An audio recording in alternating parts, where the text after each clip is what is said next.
ప్రజలే నా బలం బలగమని నేను అందరివాడినని శ్రీకాకుళం నియోజకవర్గ ఎమ్మెల్యే గోండు శంకర్ అన్నారు. సుపరిపాలన తొలి అడుగులో భాగంగా శ్రీకాకుళం జిల్లా నగర కార్పొరేషన్ పరిధి 31, 32, 34 వార్డుల్లో పర్యటించారు. ప్రతి ఇంటికి వెళ్లి కూటమి ప్రభుత్వం అందజేస్తున్న సంక్షేమ పథకాల ప్రాముఖ్యతను వివరిస్తూ తల్లికి వందనం నిధులు అందాయో లేదో అడిగి తెలుసుకున్నారు.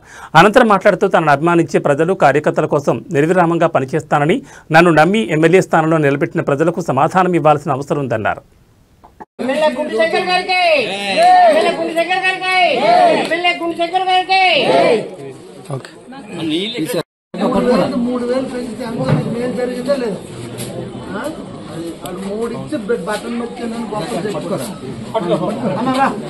కూర్చో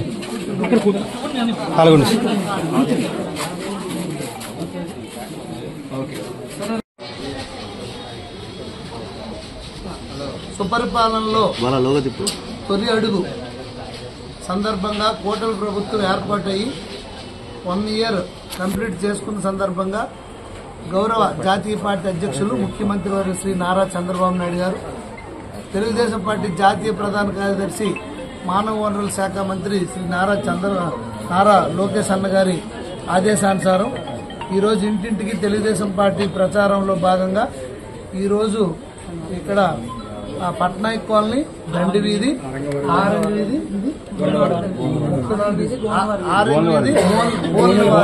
బోనెలవారి వీధి, ఆరెంజ్ వీధిలో ఈరోజు ఇంటింటికి ప్రచార కార్యక్రమం చేపట్టడం జరిగింది. ఈ సందర్భంగా ఏదైతే సంక్షేమ పథకాలు ఎట్లా అందుతున్నాయా లేదా అందరికీ, లేదంటే మైటీడీ యాప్ ద్వారా వాళ్ళని ఇమ్మీడియట్ గా అప్లోడ్ చేసి వాళ్ళ ఫోన్ నెంబర్స్ తీసుకొని మేము నమోదు చేయడం జరుగుతుంది. త్వరలో ఆ సంక్షేమ పథకాలు అర్హులైన వారికి ప్రతి ఒక్కరికి అందాలనే ఉద్దేశంతో, అలాగే ప్రతి